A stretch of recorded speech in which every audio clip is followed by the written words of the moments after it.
ఇక్కడేం చేస్తున్నావురా? అదేం లేదన్నా, నిన్నటి వరకు మనతో ఉన్న కమల్నాథ్ నవ్వుతూ మాట్లాడుతూ సంతోషంగా ఉన్నాడు.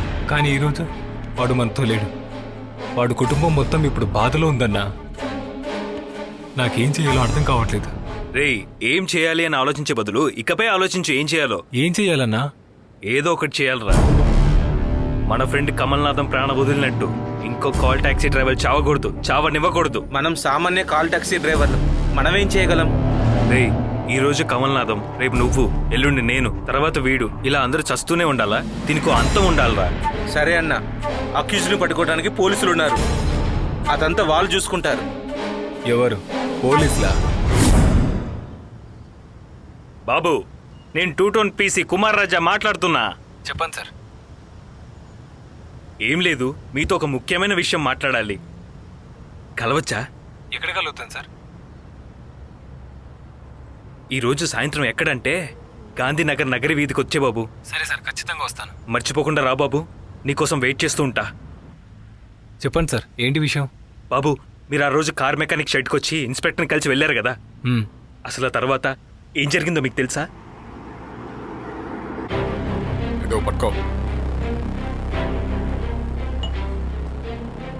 చూసావా, నా దగ్గరికే వచ్చి కమిషనర్ దగ్గర వెళ్తా, మానవ హక్కు సంఘానికి వెళ్ళి కంప్లైంట్ చేస్తా అని బెదిరిస్తున్నాడు. చూసావా, కారులో గంజా అమ్ముతున్నాడని ఒక 6 నెలల లోపలేద్దామా? అవును సార్, గంజాయి కేసులో లోపలిస్తేనే అప్పుడు బుద్ధొస్తుంది. చేసేద్దాం, అప్పుడే మన మీద కేసు లేకుండా పోతుంది. నాతో పెట్టుకుంటారా? దొరుకుతారు కదా, చూసుకుంటా. బాబు, పోలీసులకు ఒకళ్ళు నచ్చకపోతే వాడిని ఏమైనా చేస్తారు, ఎలాగైనా చేస్తారు. పోలీసుల దగ్గర మట్టుకు మిత్రుడిలా ఉండకూడదు, విరోధిగా ఉండకూడదు అంటారు.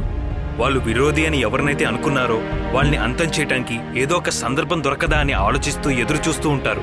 నేను పోలీసుడినే బాబు, కానీ నాకు ఒక మనస్సాక్షి ఉంది. నాకు మనసాక్క నీ దగ్గరకు వచ్చి చెప్తున్నాను. మిమ్మల్ని చూస్తుంటే జాలి వేస్తుంది. ఎందుకైనా మంచిది, కొద్ది జాగ్రత్తగా ఉండు బాబు. ఇప్పుడు చెప్పండి, పోలీసులను ఎలా నమ్మాలి? కమల్నాథ్ హత్యలో న్యాయం కోసం ఎదురు చూడలేం. వాడు చూసుకుంటాడు, వీడు చూసుకుంటాడని ఎదురు చూస్తే, కానీ ఈరోజు చివరి వరకు ఎదురు చూడాల్సిందే. మనం అసలు ఏం చేయలేం. వీడు చెప్పేది కరెక్టేరా. మన వల్ల ఏదీ కాదు అనకుండా మన వల్ల అవుతుంది అని నమ్మితే ఖచ్చితంగా సాధిస్తాం. మన ఫ్రెండ్ చావుకు కారణమైన వాళ్ళని ఊరికే వదలకూడదు. పరిగెత్తు, వెంబడించు, కనిపెట్టు, మేము నీకు అండగా ఉంటాం.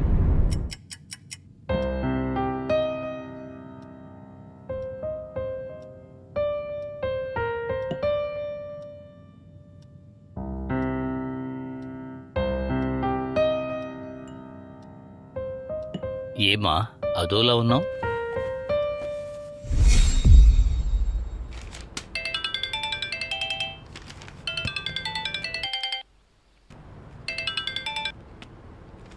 ఇదొకటి.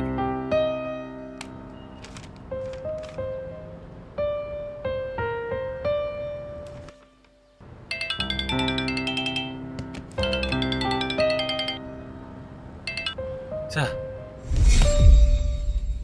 ఇప్పుడు తను నాతో సరిగ్గా మాట్లాడటమే లేదు.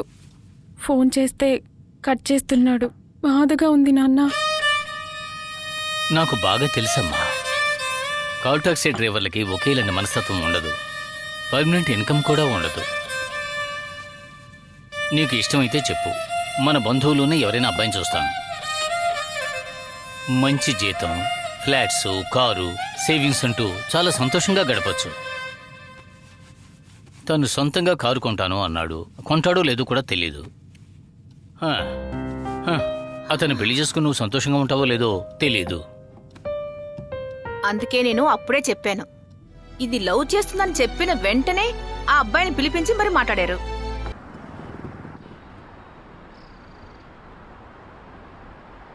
ఎందుకు ఫోన్ల మీద ఫోన్ చేసి డిస్టర్బ్ చేస్తున్నావు? నేను ఒక ముఖ్యమైన పని మీద ఉన్నాను, అర్థం చేసుకో. అలాగా? నాతో మాట్లాడడం కన్నా నీకు ముఖ్యమైన పని ఏముంది? అదంతా నీతో చెప్పలేను. సరే, విషయం ఏంటో చెప్పు. ప్రేమగా నీతో మాట్లాడాలని ఫోన్ చేస్తే ఫోన్ కట్ చేస్తున్నావు. ఈ మధ్య నాతో సరిగ్గా మాట్లాడడం లేదు, సరిగ్గా ఆన్సర్ చేయట్లేదు. ఏ? నేనే నీ వెనకపడి నిన్ను లవ్ చేశా, అది నీకు నచ్చలేదు కదా? అవును, నా ఫ్రెండ్ అప్పుడే చెప్పింది. ఏం చెప్పారు? కాల్ టాక్సీ వాళ్ళని నమ్మొద్దు, కార్ గేర్లను మార్చినట్టు అప్పుడప్పుడు అమ్మాయిల్ని మార్చేస్తారని. హ్మ్. హ్మ్. అది చెప్పినట్టే జరిగింది. కాల్ టాక్సీ డ్రైవర్ల గురించి నీకేం తెలుసు? రోజు రోడ్డు పైన జరిగే యాక్సిడెంట్లో ఎంతో మంది కార్ డ్రైవర్లు కాలు చేయి పోగొట్టుకొని ఇంట్లో ఉన్నారు. పోయి చూసుకో. రోజు 400 కిలోమీటర్లు నడిపితే ఒళ్ళెలా పులిసిపోతుందో తెలుసా? వెళ్ళిన ఊర్లో రాత్రి పగలని చూడకుండా బాత్రూమ్ కూడా వెళ్ళలేనంతగా ఎంత అవస్థ పడుతున్నారో తెలుసా? బయట ఊర్లోకి తోలడానికి వెళ్తే ఎప్పుడు తింటామో తెలియక రోడ్లో దొరికింది తిని కారులోనే పడుకొని పోతాం. అది నువ్వు ఎప్పుడైనా గమనించావా? ఏసీలో నిద్రపోయే నువ్వు ఓ గంట సేపు మిట్ట మధ్యాహ్నం కారులో ఎప్పుడైనా పడుకున్నావా? దీపావళి సంక్రాంతిని చూడకుండా ఈ కుటుంబాన్ని వదిలిపెట్టి నువ్వెప్పుడైనా ఉన్నావా? డ్యూటీకి వెళ్ళిన డ్రైవర్ భద్రంగా ఇంటికొచ్చేంత వరకు ఆ కుటుంబంలో ఉన్న వాళ్ళందరూ ఎంత మదన పడుతుంటారో నీకు తెలుసా? ఒక్కొక్క నిమిషం ఒక్కొక్క డ్రైవర్ చావును ఎదుర్కొని మరీ పనిచేస్తుంటాడు. స్టీరింగ్ పట్టుకొని చేతులు కాయలు కాసిపోయాయి.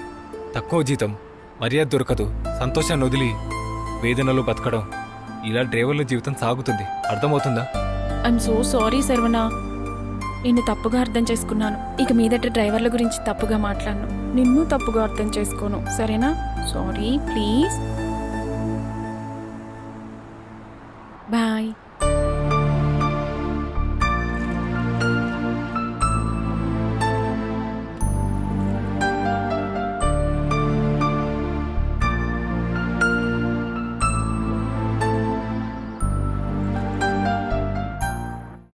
మన తెలుగు రాష్ట్రాలని కలవరపరిచిన కేసులో కాల్ టాక్సీ డ్రైవర్లని కిరాతకంగా చంపేసి కార్లను దొంగిలిస్తున్న క్రిమినల్స్ ని పట్టుకోవడానికి ప్రభుత్వం ప్రత్యేక శాఖని నియమించింది.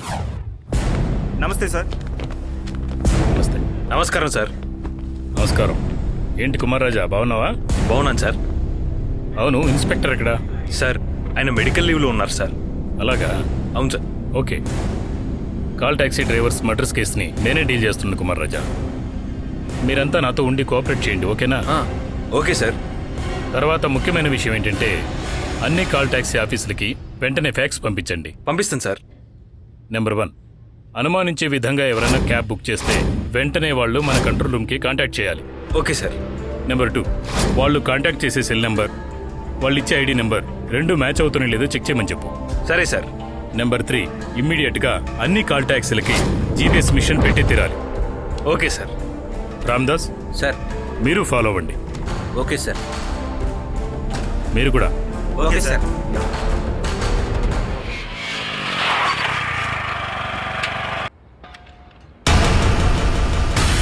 చెప్పరా హరి? అన్నా, ఖర్చులకు కొంచెం డబ్బులు కావాలి. షెడ్కి వచ్చి డబ్బులు తీసుకోబో, ఓకేనా? ఏంటన్నా ఆ పిల్లకాయలు అడిగితే మాత్రం లెక్క లేకుండా డబ్బులు ఇస్తున్నావు, కానీ ఆ రోజు ఆడు ఏమేమి మాట్లాడాడు మర్చిపోయారా? అన్నా, మీరేం డబ్బులు ఊరికే ఇవ్వడం లేదు. డ్రైవర్ని చంపేసి కారు తీసుకొచ్చి ఇస్తున్నాం, అందుకే డబ్బులు ఇస్తున్నారు. డ్రైవర్ని చంపే మాకు కార్లు తీసుకెళ్ళడం ఎంతసేపు? కార్లు తెచ్చిచ్చినందుకే డబ్బులు ఇస్తున్నారు అంతే. రేయ్, ఓవర్గా మాట్లాడొద్దు, సీట్ చినిగిపోద్ది.